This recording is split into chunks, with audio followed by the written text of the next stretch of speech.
So in the previous podcast, yesterday's Battletech podcast, I asked the question of my fellow mech warriors, my fellow mech commanders. Best light mech, worst light mech. Inner Sphere, Succession Era, Tech. And then, of course, we're going to go through medium, heavy, and assault.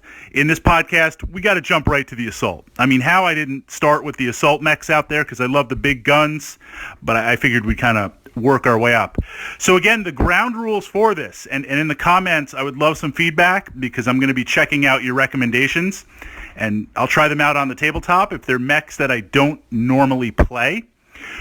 We're looking at this idea. You're taking this mech, you don't know the mission, you don't know the terrain, you don't know what you're going to be up against. I mean, you're literally going blind into no man's land to fight it out.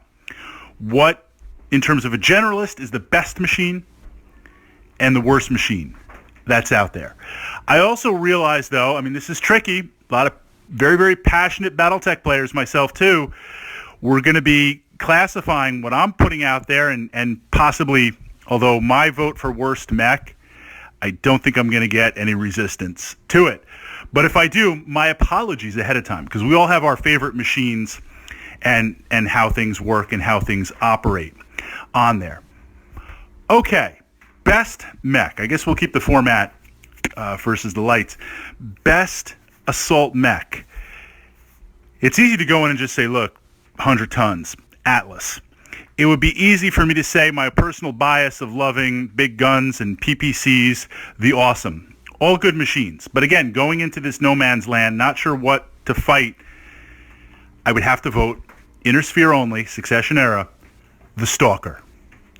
It has good armor, good speed, doesn't have hands, so we're not going to be punching. But if we get close enough, the kick would be a lot more damaging. It's almost like for assault mechs, the kick is a lot more brutal than the punch will ever be, just on the tonnage multiplication on there. And the ability to literally drop kick a light mech in half or kick to death a medium mech in one kick, or seriously put the hurt on a heavy or assault mech. So I find in the assault class, the lack of hands and close combat brawling, if that's your personal fetish like it is for me, it's not so much as a disadvantage if we're looking at the Stalker. But what it has, this interesting, right away you're like, Fritz, it doesn't have an AC-20. How does it qualify? It has the duality in terms of multiple weapons in multiple range brackets. So if you can lock in at long range, you're going to start firing out those long-range missiles on there. If you want to float at long range for some reason as a support mech or just to soften things up, you have the ammo and you have the redundancy to do that. Then when you close, you've got your energy weapons on there when you get to medium range. And then when you get to close range, you've got answers for everything. Yes, we're looking at heat. You know, one could say the Grasshopper, different weight, tonnage. One could say something like the Grasshopper or a more balanced weapons versus heat sinks. But all the assault mechs have some sort of heat management issues here. If they didn't, it's called the clans with that. Stalker gets my vote. All right, worst mech, I had to be as transparent as possible. This is one of my favorite mechs. I love utilizing it on the table. I pull out a lot of surprises with it. I play it just for the lulls factor on that, kind of the troll factor, Battletech troll factor on there. But I have to admit, stock. We're only looking at stock. We're not looking at variants or homebrews to kind of fix any problems. I have to admit it's up there. The only possible saving grace, the only angle that someone could take that it's not the absolute worst mech based on stock only, is if we look at the battle value. Where are you going to buy in for an assault class mech that has battle value equal to a light mech? Some of the heavier light end mechs in there. We're talking about the Charger.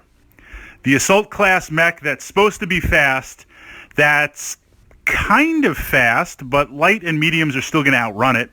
If it finds itself trying to kite heavier or assault mechs, it doesn't quite have the speed to do that. You've got a ton of small lasers. You don't have to worry about heat, but honestly, I anytime I fired them and playing the Charger, and I regularly play it, what does it really do on there? It really doesn't do much. I guess you could go crit fishing, but I can't even get good hits from behind.